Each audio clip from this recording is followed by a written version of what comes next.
off, I'd like to introduce our MC for the evening, Sister Michelle. So, Hi, welcome, brother. Michelle. I'm here. Hi. Good evening, everyone. Welcome back. If you are a regular and if you are new to our Thursday evening conversations, welcome as well. Tonight, the month January, our theme for January is It's Time to Be Here Now. And our topic for tonight is Surrender to What Is, Let Go of What Is Not. We're going to explore that in a very deep way. We're going to dive deep today. We have two wonderful speakers, which I will introduce in a moment, but just to talk about what we're going to speak of. And I had this going on today. I always thought I was calm today. The day was moving well until towards the end of the evening. Once again, I had some obstacles related to my work. And was I able to go with the flow?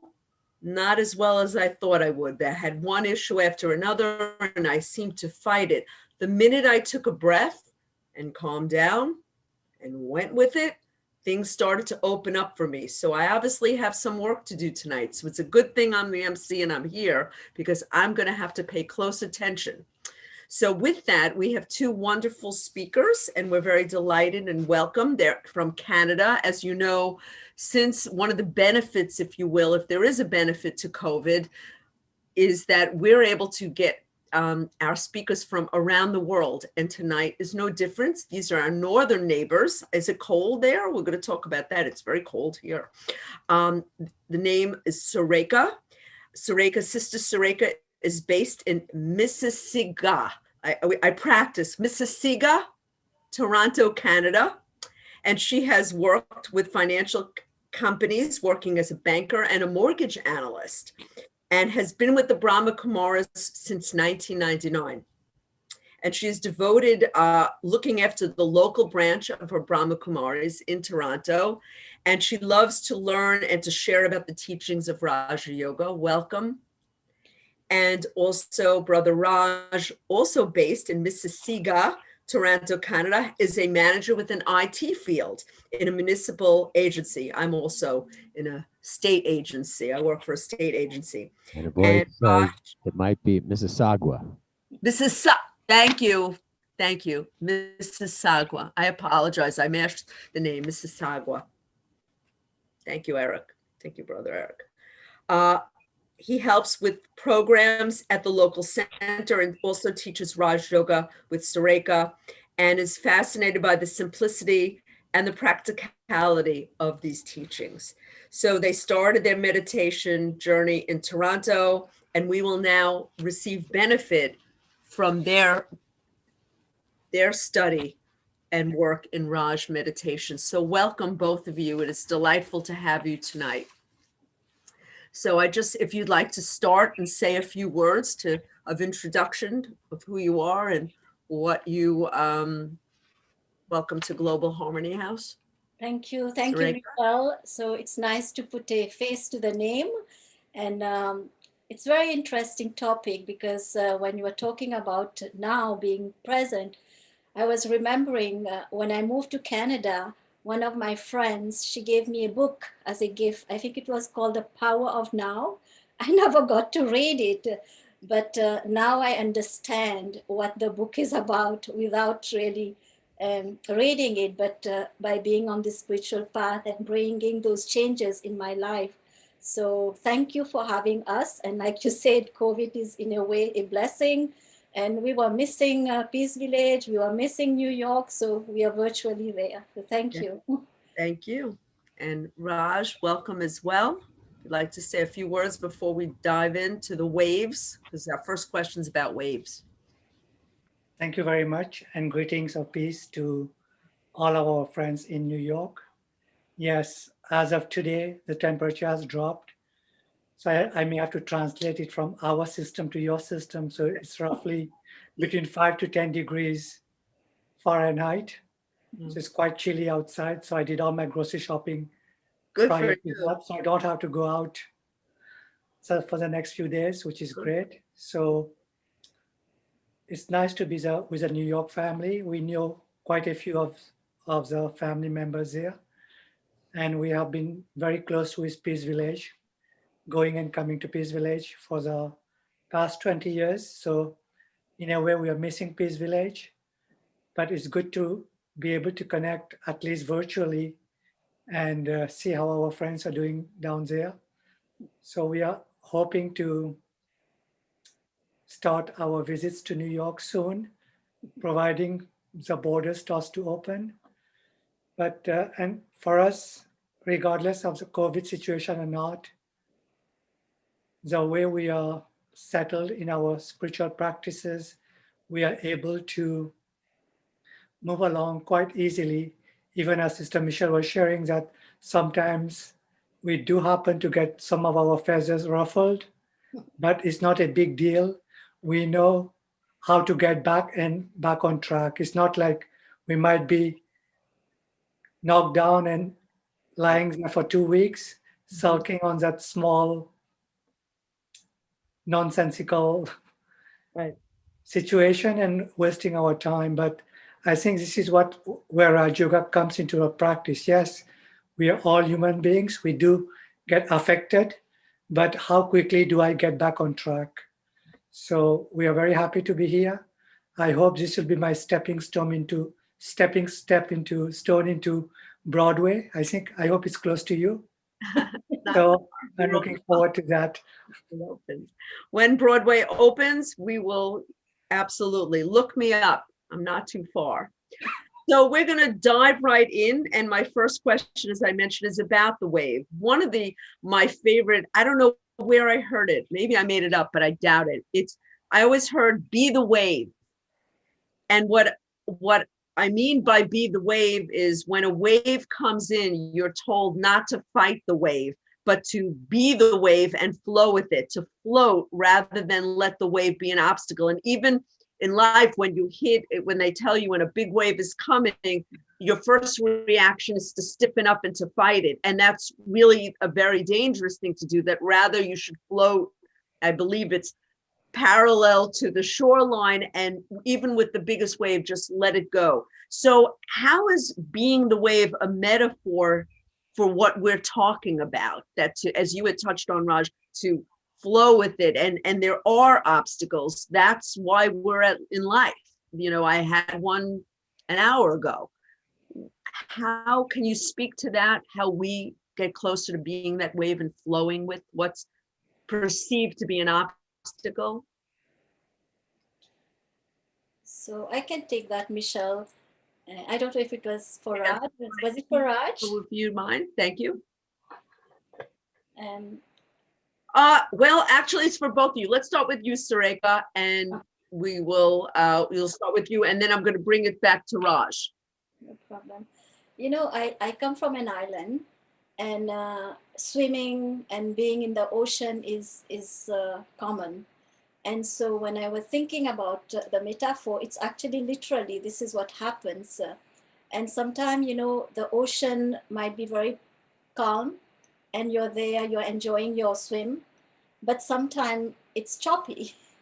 And as kids, I remember we used to enjoy it, let the wave come crashing. But what used to happen, you get tired. And the other thing they tell you, okay, you know what, go with the wave, let the wave sort of take you, wherever it's taking you. Of course, Mauritius being an island and it's surrounded by the reef, so it's quite safe. You wouldn't do that in other countries where, the waves are a little bit more dangerous. So I feel like when we talk about going with a wave, there's this aspect of surrender, right? And some people might perceive it as giving up, like you're giving up. But when I realize, because this is what we learn on this spiritual journey, that yes, there's a world outside, but then there's also another world that's not visible to these eyes, which is the inner world. So when things are happening outside, most of the time, I would say, they are not in our control. So I might go and keep fighting. It's like, I don't know, those who are driving, you come to a street where it says, okay, no exit, right? And then that's what it is, and you keep going in that way. So what will happen then? You will keep hitting that wall in a way. So in the same, this metaphor about being the wave, I feel is like, understand how that wisdom, how that as common sense that, these are situation that's not really under my control. It's something that outside. What I have control over is how I move with that, how I react to it, and if I can do something to shift within, then I do that. But outside I don't have. So what's the choice do I have? What choice do I have? There's two choices. Either I stop, and I don't think that's a choice, because even if I stop, times move, so there's this movement, and you can't dwell in the past. So sometime or other you have to keep move forward. So I feel like the most sensible thing to do, and this is what spiritual awakening brings in us, it brings that wisdom to realize that, okay, this is something that I can do, I can change, but this is something that I cannot. It's external. And so let me work on what I have control over, and then go with the flow so that it's not disturbing me, and I move forward in a very positive, empowered way. And maybe through that vibration, through that energy of positivity and easiness, I'm able to contribute in that way. Thank you. So I'm going to pick up from there when you mentioned the word control. Raj, as Sareka had mentioned, there is this perceived control that we can control what's going on. And it's often very different than in a circumstance, what we really can control, that we think we can control the system. And then often it doesn't reflect our actual abilities. We can't control it. So my question to you is, how do we learn to understand that control, that we don't have control? What does surrender mean on the spiritual path, to give up that so-called control? I think many times when situations come, it depends. Sometimes we have small situations, sometimes we have big situations. Let's say we're in a family situation, we run out of bread. Okay, what can I do? Maybe run to the grocery store and get some extra bread. So in a simple situation, it's easy to look at the different variables coming into the picture, and I'm able to react to it fairly well. So in that context, not too much a struggle. It's a pretty routine. I know what to do. But I find many situations come when it hits you and there's a set of things that needs to be resolved, sometimes complex, sometimes complicated.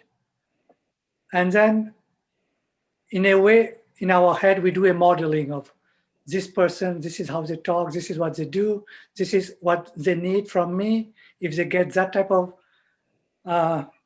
output from me, they might be happy. So we play with all those permutations and combinations in our head to try to react or adjust ourselves in that situation.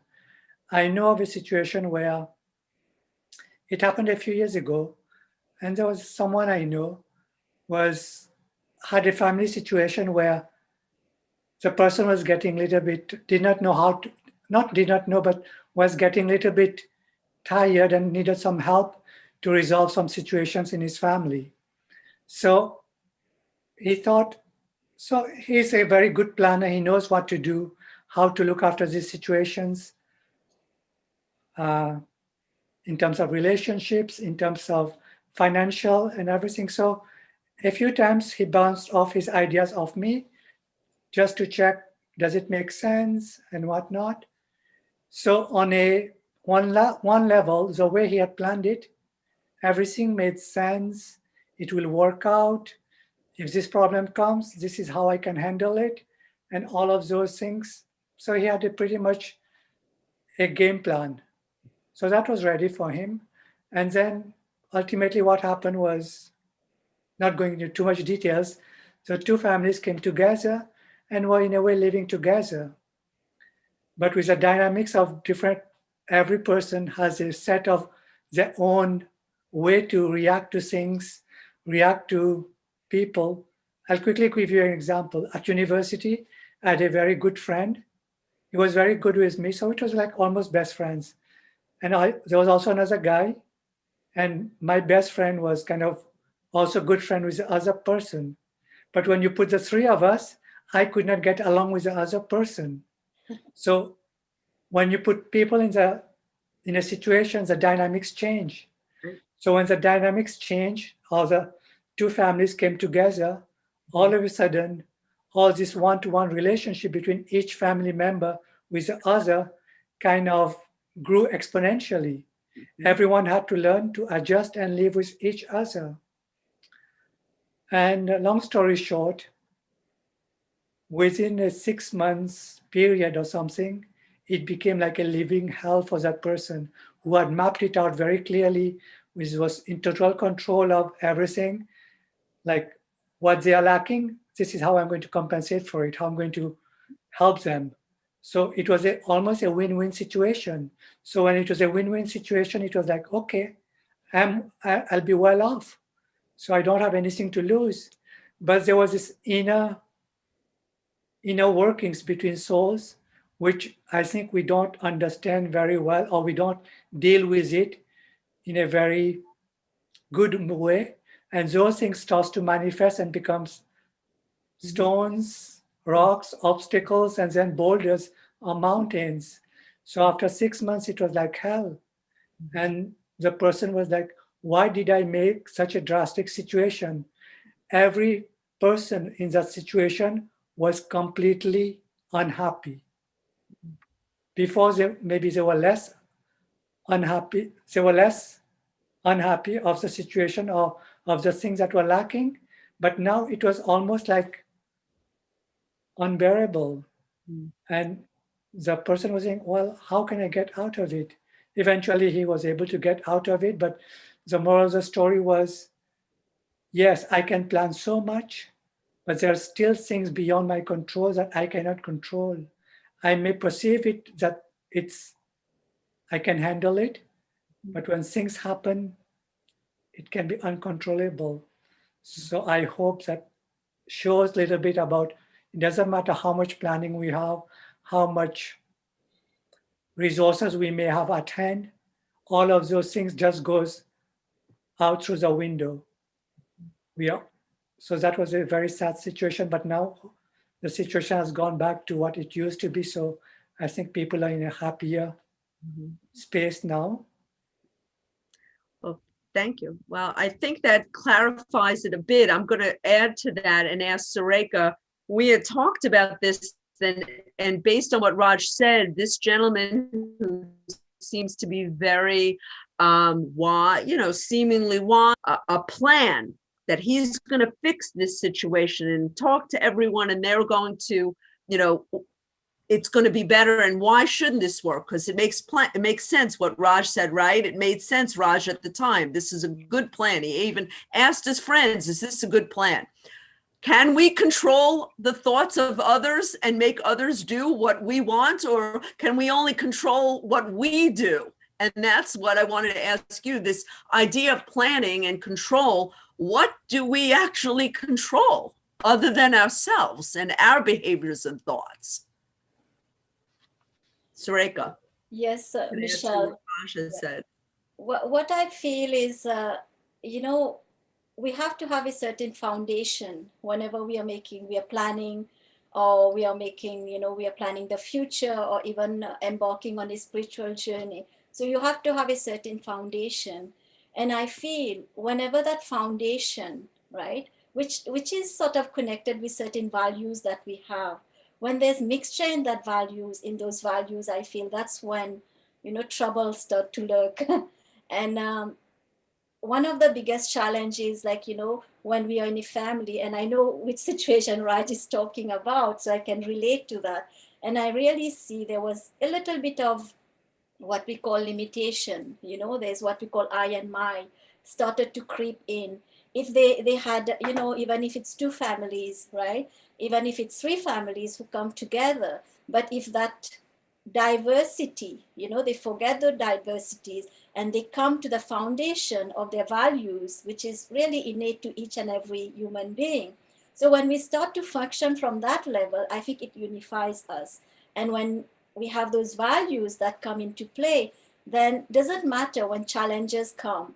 We are able to sort of serve through it, with dignity, with respect. And I think when I and my come in, there's always this little bit of a, how will I put it? I'm using the word selfish motivation, where, I want this, my family. And so I you're not wanted to go into I and my a little bit more for some of our audience exactly, member, what that means.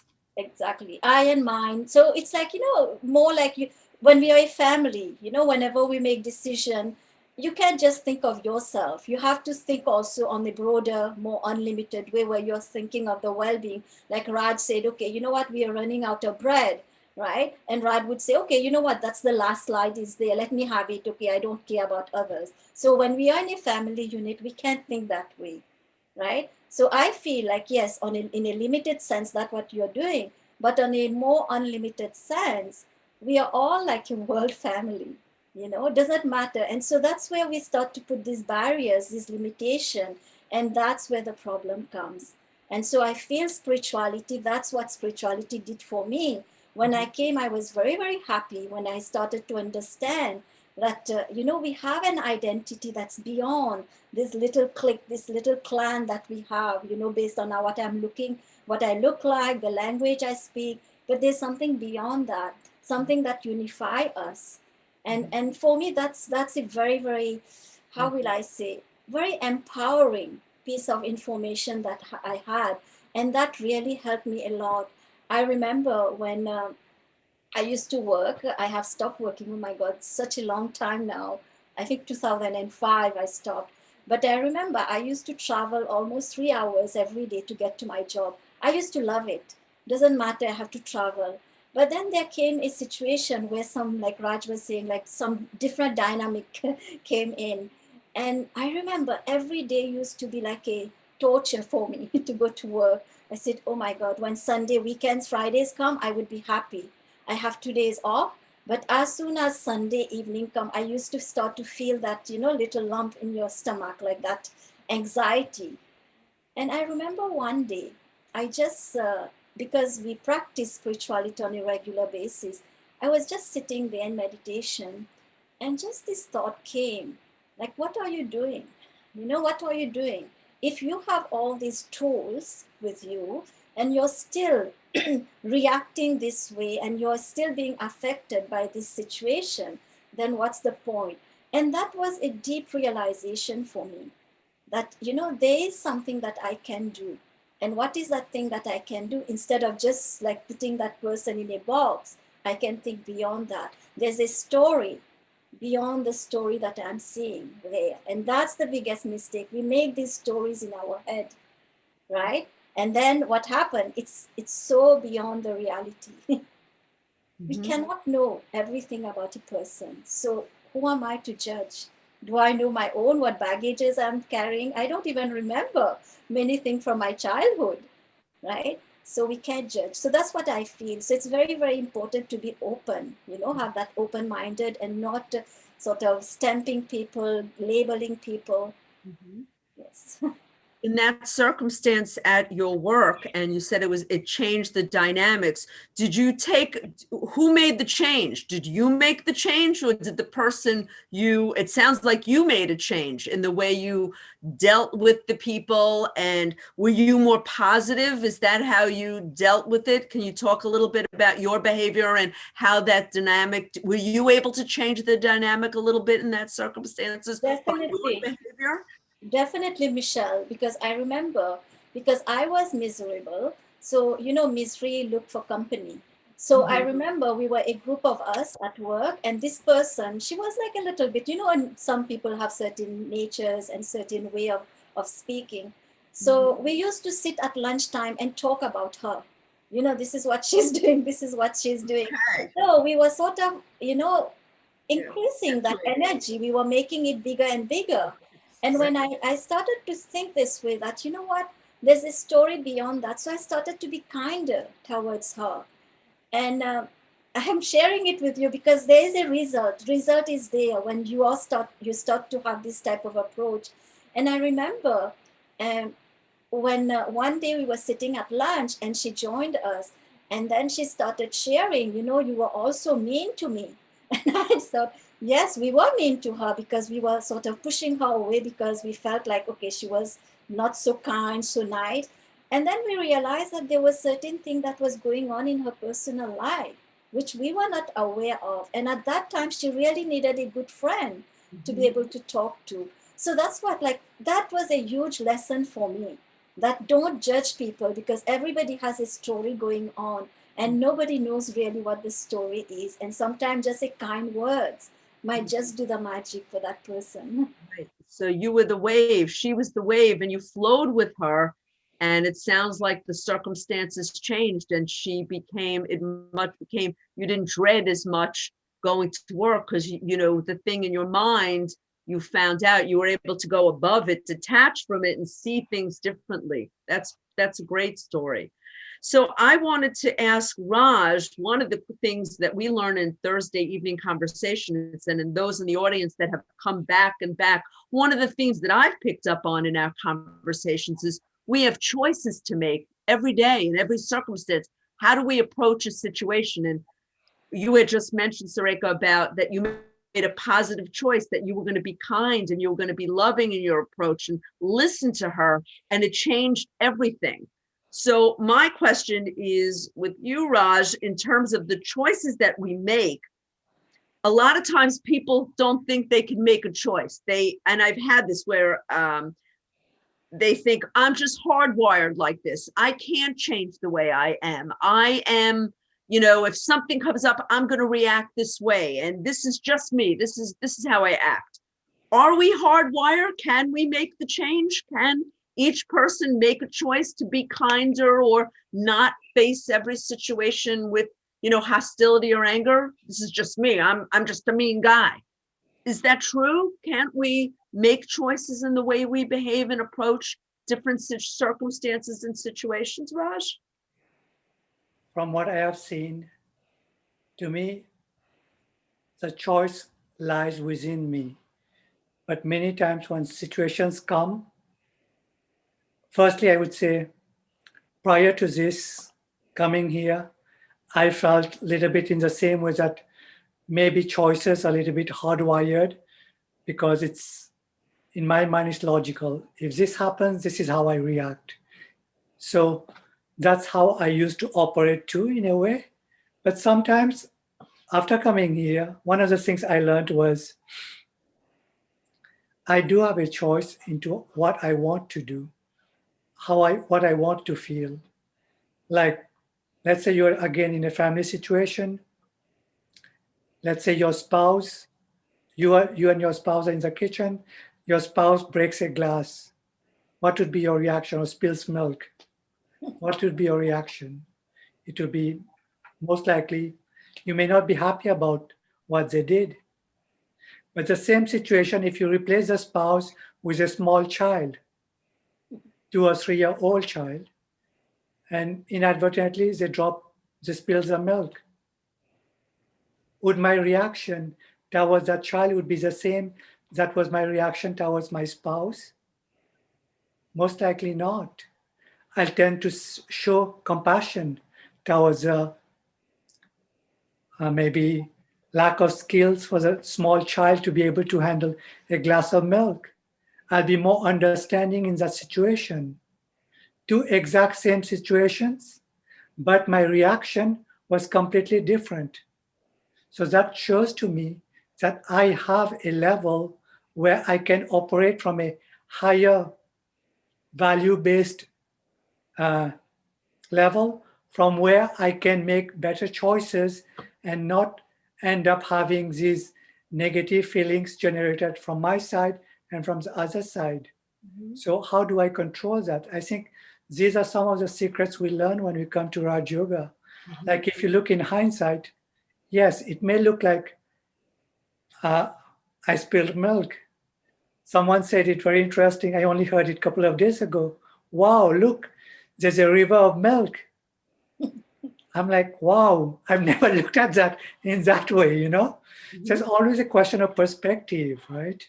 When the big wave is coming, most people might be scared. But how about the guy who loves surfing? Is he scared? He's looking for a bigger and better wave. Mhm. Mhm. So how do we perceive things and how do we react to it is definitely my choice, how I want. And with a little bit of spiritual knowledge that we get, I think we are definitely empowered to make the right choices so that neither there's less sorrow involved in our interaction, there's more understanding, there's more love, how we deal with each other. So that's what I feel I've learned here a lot, that I have that power. I just need to be a little bit patient to be able to access that power. It seems like that power I need at that moment is a little bit slippery. But if I hold myself for a few moments, I'll be able to handle it. Like I like to use analogies and examples. There was one time at work, there was this project manager I was working with, and she sent an email, and it kind of, I did not feel very right about it. And right away, reaction was I started to type. And I was typing and typing. I maybe wrote about 10 sentences or so. I was hesitating. Should I write? Should I not write and respond? Because it was more than one person was involved. So I said, you know what? Let me go for lunch. I'll come back and revisit the situation and then see what I can do. Mhm. When I came back from lunch, I saw there was a meeting. And then in the meeting, eventually the meeting happened, but I never sent that email. I did not respond to that email. So the person who had sent that email had invited us for a meeting. And when we were talking, her tone of voice, her total demeanor was completely opposite from the tone of the message that came to me earlier. So I was like, oh my goodness, it's good I did not send that email to her. It would have just added fuel to fire, right? Mhm. And just I waited. By waiting, it did not harm me anything. Right. It did not cause any extra, maybe internally something was not functioning optimally, but I was able to control it.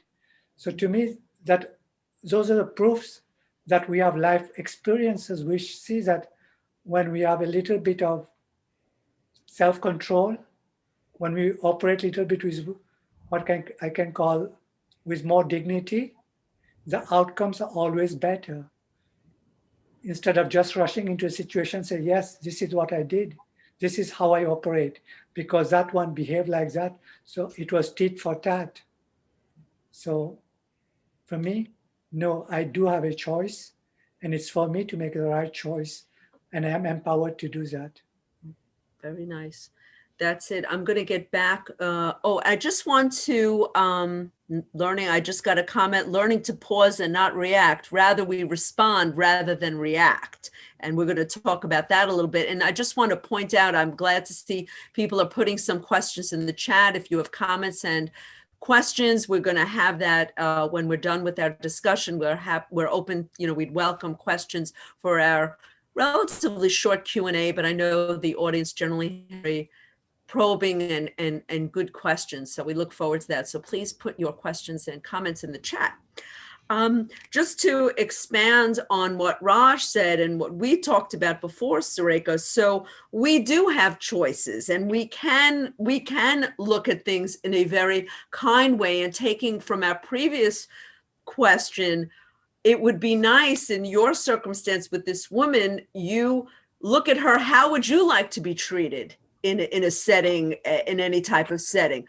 Imagine the power of, let's say, 5 people sending evil thoughts and bad thoughts and talking behind your back to this so-called obstacle. How does that help the situation? In fact, if you want to talk about energy and negativity, how that exacerbates it and makes it probably worse. So what you did was had the choice to say, I'm going to look inside. How would I like to be treated?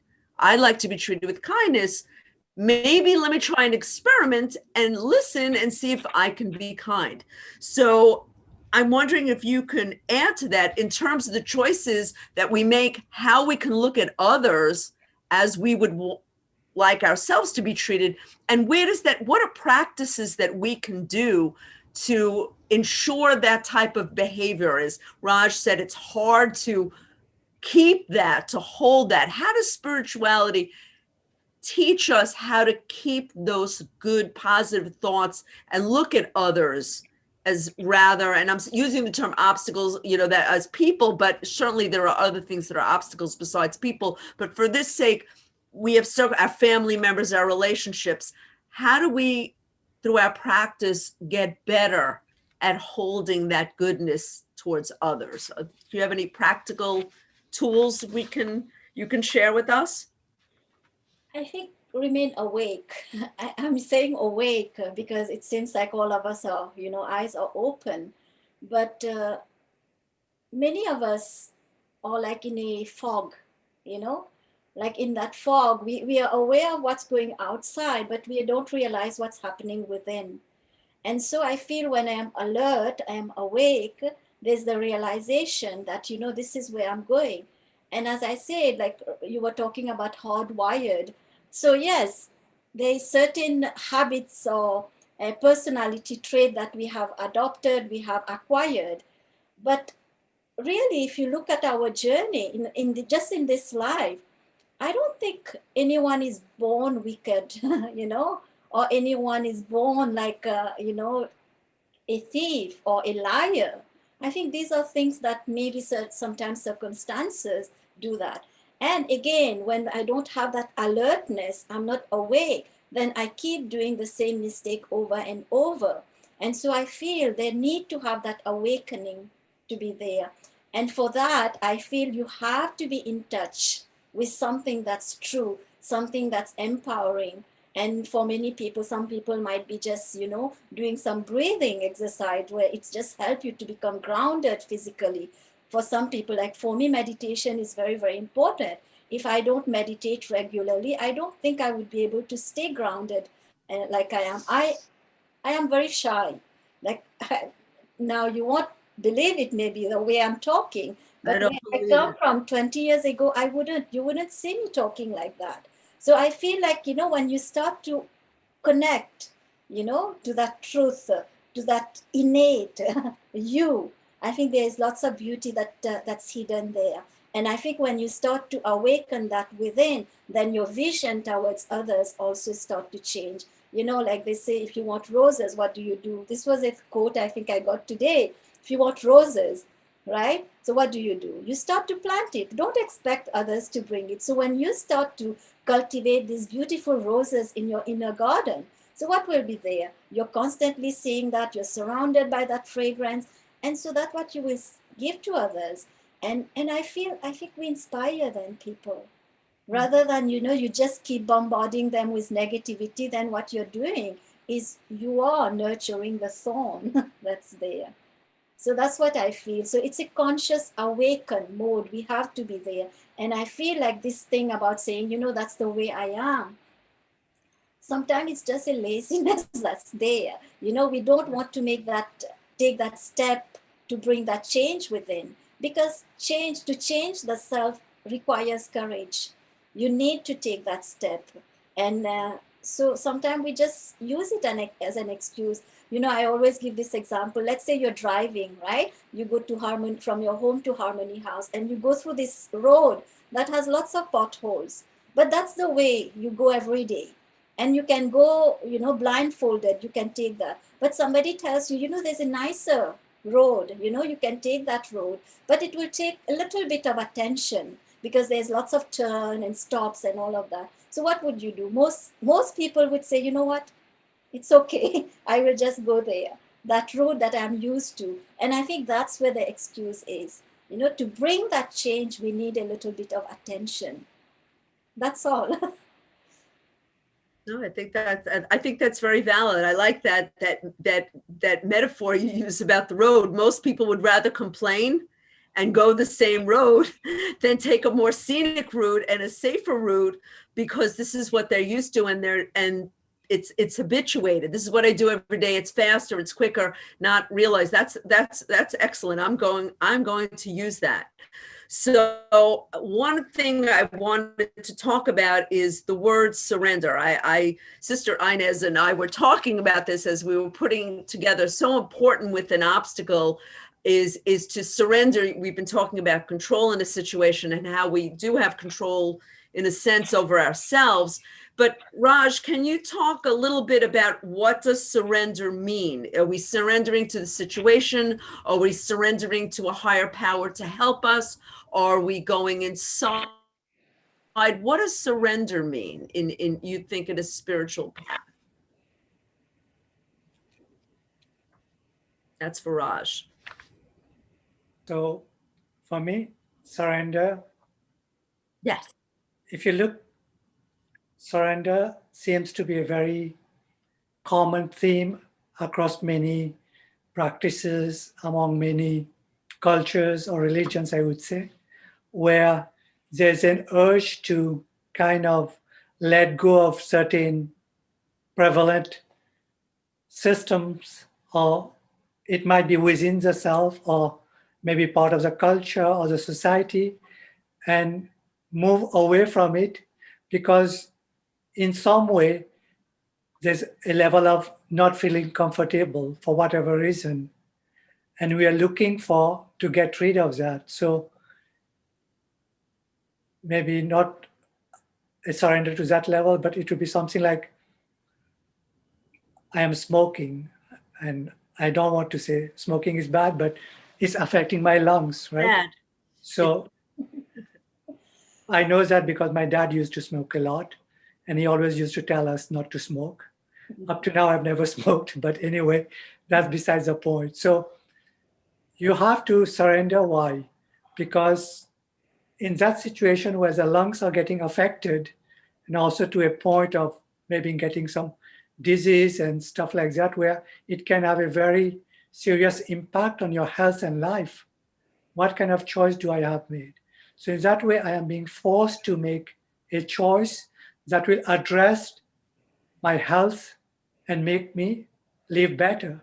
So in that way, it will be, I am forced to do it. But to me, surrender is, especially when we come to a spiritual practice, we have all been doing these hardwired things. We have all been doing a bunch of things that we felt, but this is how everyone does it, right? But if you look at deeply, why have I been doing it? Because I have been a little bit blind. Now, when it comes time to let go of it, it feels it's very precious. I can't survive without it.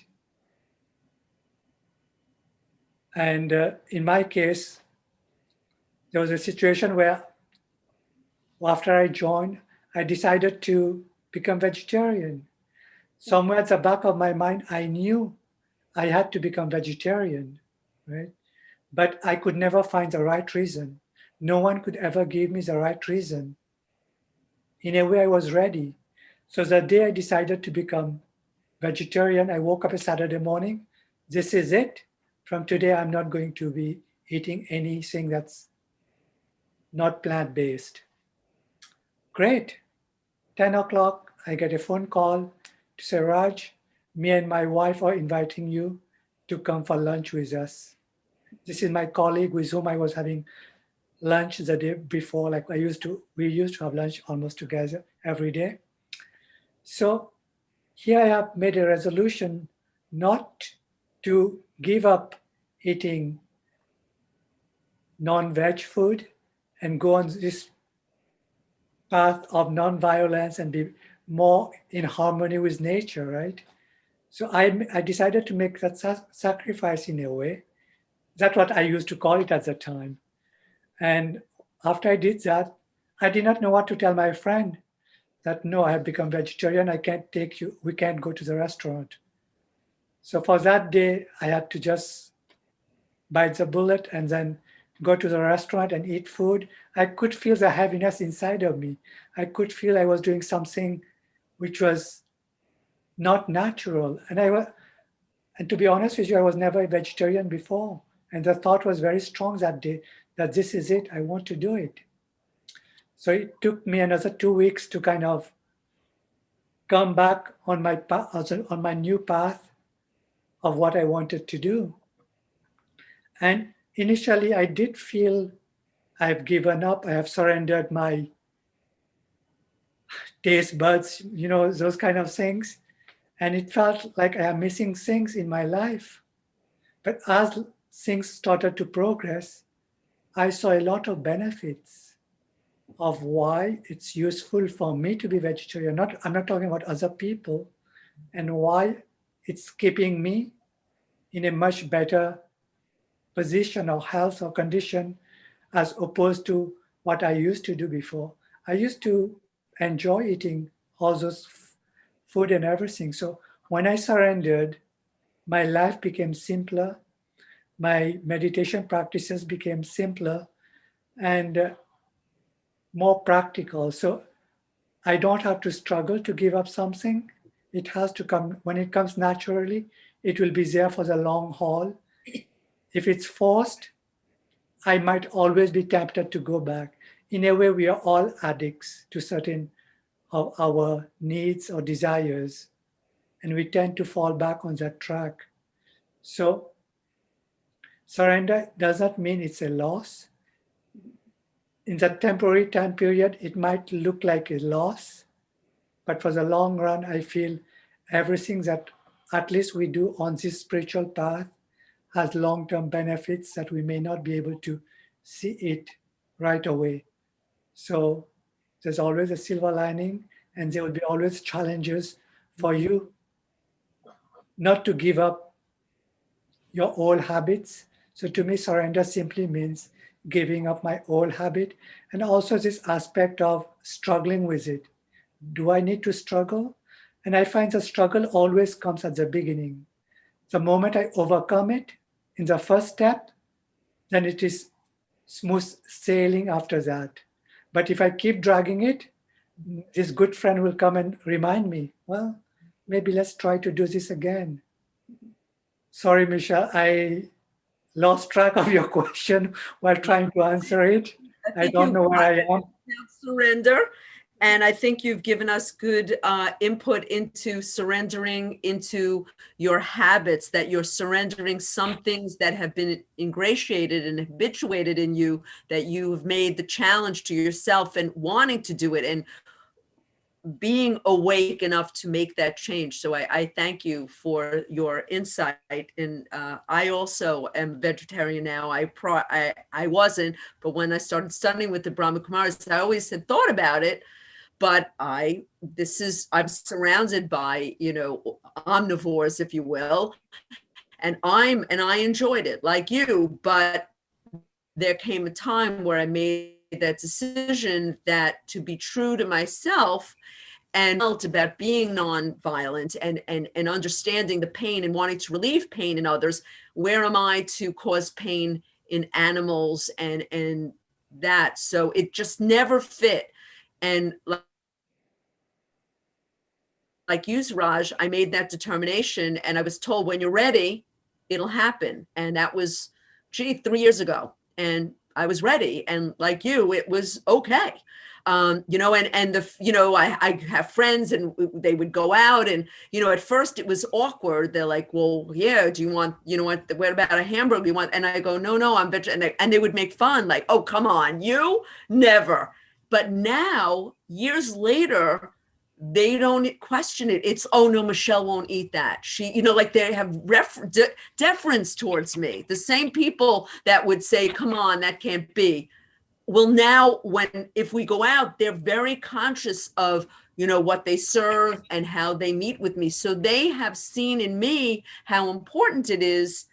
And they've surrendered their habits when I'm around. And it's kind of interesting to see how they change. So as we had talked about, when you give out a certain energy, people eventually imbibe that and they have a respect they don't make fun anymore or they don't comment. They actually respect it enough that they change, at least while I'm around, the way they eat, the way they act around food. And that's I'm very pleased with that. So I understand, Raj, what you're talking about in terms of even vegetarianism. So that was very helpful. Thank you.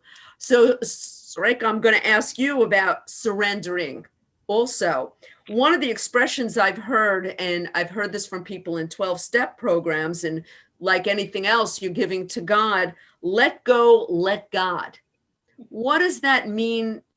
As a Brahma Kumari, what does let go, let God mean? That to me, that's a surrender statement, an anthem, if there ever was one. And I never really thought much about it. I'm wondering if I've never asked a Brahma Kumara of that.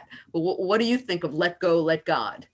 Before I come to the Brahma Kumari's way of understanding it, I would like to share how I used to understand it before. Mm-hmm. Before, for me, like it was, let go and let God was, okay, you just sit there, right? Let it be. And magically something will happen. That's what we used to believe. But when I came here in the Brahma Kumaris, that's where like letting go is not just letting go, but you're surrendering. And who you are surrendering to, God, that higher power.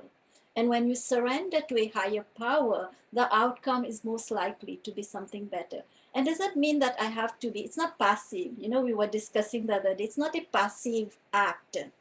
There has to be a certain level of commitment there when you're like before, when I was on the path, before the path of spirituality, what used to happen, okay, you go and what is that called, confession, I think it was called, right? You go and you just say, this is what now it's all in your court, you take care of it. That's Forgive me, this is what I did. Yeah, and then you go back to your same way of doing things. If you had lied, you continue lying, But when we come here on the spiritual path, then there's that level of what do you call it?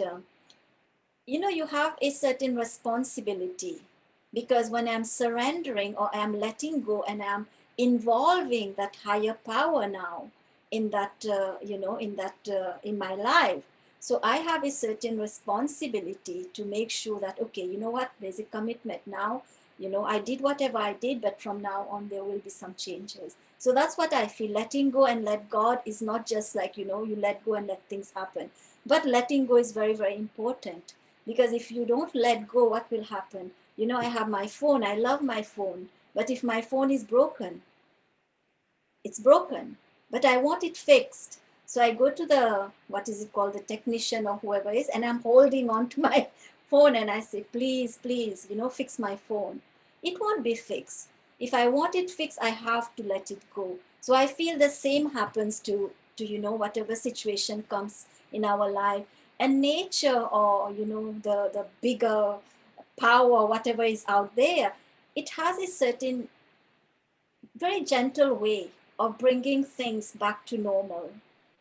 There's that wisdom in a way there that will realign itself. Winter come, then spring come back. Like there's nothing that's magical there. It's just the way nature works. So I feel when we let go, we surrender, we just give it sort of space or time to just realign itself. And again, you're not doing it alone now, because you have involved that higher power who is God. And for me, that's a big, big thing. If I wanted, I can just briefly share. This is how my life was actually. When we embarked on the journey of spirituality, I had no clue. Actually, Raj, we were engaged, and he got this knowledge first. And he got introduced, and he told me, okay, this is what I want to do. And I was shocked. And so the fighting, that wave coming, crashing, all of that was happening. And I remember, so you should have seen me. I became so thin because of all the tension and the worries. And then I remember one day, because I used to pray, I sat and I started to have a conversation with God. And I said, what is this? What's going on? I did look for this, but you know what? I trust you. I'm not going to have any other thought. Should I do it? Should I not do it? I just surrender. I didn't know the word surrender, but I just said, okay, you know what? You know best. So I have given you all the whatever is going on in my life. Now, whatever comes, I will take it as a gift coming from you, and I will embrace it. And that's what I did. And honestly, it was liberating. So surrender is not just giving up, but it's also what you're receiving. We forget that aspect. So we just look at what we are letting go or giving up. That is very important, that it's not just giving up. I think I agree that rather than giving up, you're getting so much in return. much more. The expression is, for every one ounce you give 1,000-fold back. And that's what I think the surrender is, when you finally reach that point. Do you agree, Raj, that once you surrender and give just a little bit of faith, it just comes back 100,000-fold, and it makes you yearn for more? I think that's the beauty of it, because you do get rewarded, if you will, so quickly with goodness and love, and it's not a giving up, rather it's a filling of your heart. I always said, the one organ in your body, when you donate it in a spiritual sense, your heart, for every piece you give, your heart doesn't get smaller. When you give your heart, it gets bigger. It grows back even bigger. So that's kind of how the metaphor that I use: when you give your heart to a situation and love to a situation or a person, it doesn't get smaller, it grows. So that's, you're giving, surrendering to a higher spiritual power, in this case God. How much do you get back for that giving? A lot, right? I think a lot. So I'm going to now check to see if there are any questions in the chat. I didn't see too much, because oftentimes when we have panelists that are so well versed, there aren't a lot of questions. But I think someone had, as I had mentioned about learning to pause and not react. And that's very important. I'd like to ask either one of you to respond to that. What does it mean? And Raj, you spent a lot of time talking about that. And it was very helpful that you didn't send out that email. You sat on that email, which is often a very smart thing to do, because in the moment when I got it, I'll tell you, and then that you press that send button, and then you're like, oh no. So it probably is a good, when they say count to 10 before you say anything, 10 is a short number. It should be longer than that, especially now with emails and social media. Think twice before you send out what you want to send. We used to have an expression in my past life. I was a politician, and they always said, when you speak or when you send something out, make sure it's good enough that you don't mind that it's on the cover of the New York Post. Because it's going to be on the cover of the New York Post. And that was a wonder. This is before I started studying with the Brahma Kumaris. That was a great lesson. Whatever I sent out, I better make sure it's okay, that I won't mind reading it the next day in a headline, because it will be a headline. So that's what I use every day when I want to send out an email. Does it reflect the real me? And when I speak to someone, does it reflect, who you are or you hope to be as a person? So I don't see any more questions. So that means, do you have anything, either of you, Raj or Surekha, that you'd like to add? Because it was a very robust, full discussion. So I don't know if you have anything to add. If not, we're going to go right into the meditation. But would you like to add something, Raj? Well, just that thanks a lot for this platform and for being with all of you and able to share a few things from our side. It's lovely to be together, connected. And thanks once again. Hopefully my next gig would be at Broadway. We'll see you either at Peace Village or on Broadway. So, and Surekha, would you like to add anything to our? Good. It feels really good to be there, because Harmony House is sort of my second home in a way. So I am missing it this year. So I'm glad that I am there in a virtually. So thank you for having us. And it was very nice sharing, and it was really nice having this conversation with you, Michelle. I have to commend you. You did really a good job. Thank you. I had good company to share, to speak with. I knew it was going to be excellent and I knew it was going to be a robust discussion, that you would have a lot to add. I was warned about you that you are very well versed in the subject matter. So I'm very delighted to share the evening with you.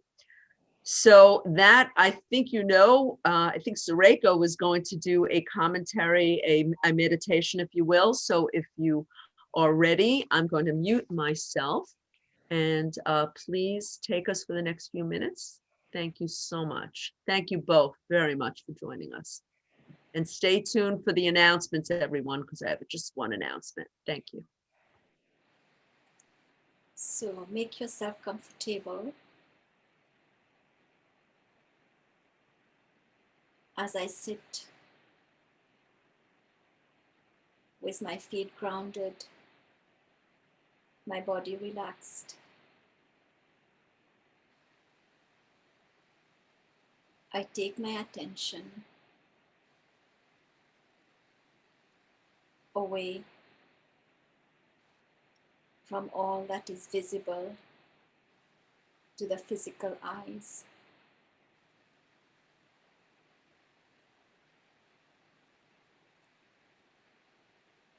And slip in the space of inner silence.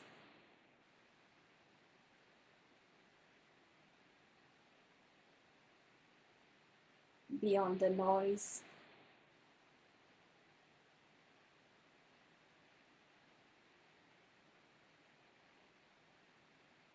I get in touch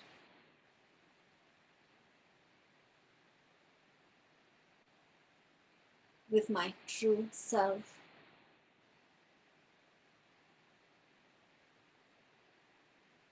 That's beyond the labels,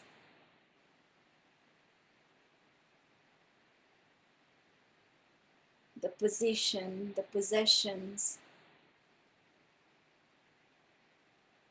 That's very real and genuine. And as I anchor myself in this awareness, I can feel myself diving deeper in a state of comfort and well-being.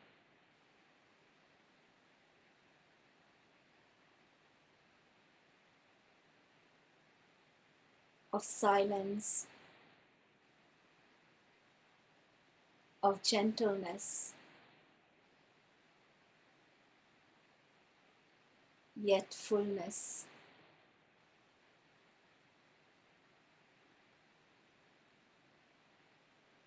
My breathing is very gentle and steady. This groundedness, I can feel it throughout my whole body. It's like this gentle flow.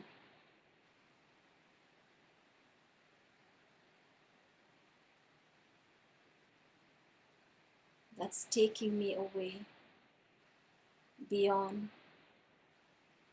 the gravity of the body. In this space of silence, I feel light.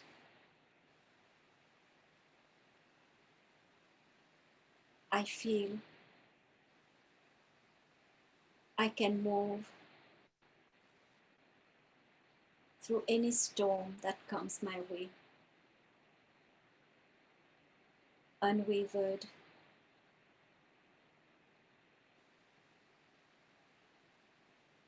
with gentleness,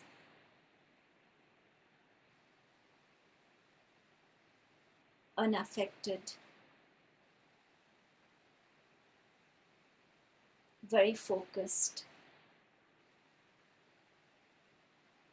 to where I need to go, to what I need to do.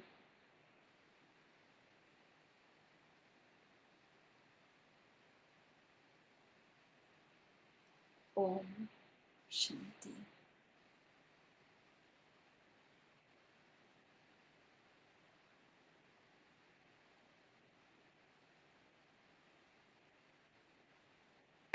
So thank you again, both of you. You were terrific, and it was a wonderful, delightful, calming, and you gave us a lot of tools to work with, practical experiences that we can use in our daily lives. And that's very helpful for all of us. So thank you again. I want to thank Brother Eric for his technical expertise and his pronunciation skills, which I did not know. Now I know who to go to when I cannot pronounce a name or a place, a destination. So thank you, Brother Eric. And to Sister Inez for all her coordination and wonder, and my co-MC Louise, if she's out there. Just to let you know, for next week, we will be back. It's a new month, and we will have new topics and new speakers, and they're going to be also from around the world. So next week, it's Who Owns My Mind? Who owns my mind? That's a good one. I'm going to think about that one. It's not me anymore, I guess. Who owns my mind? And we will have Sister Devki from St. Martin of the Caribbean. So we're going to warm up a little bit from the cold north, and you've brought it. I can hear the wind the whole evening. So now we're going to have the southerly warm winds next week. So we'll see you next week on our Thursday evening conversations. Om Shanti, and thank you so much, and have a great week. Om Om Shanti. Shanti. Thank you. Shanti, thank you all for coming tonight. See you next week at Global Harmony House, our insight. Sarika, Raj, thanks so much. Om Shanti. Michelle is wonderful. Thank you. Good night, everyone. Good night.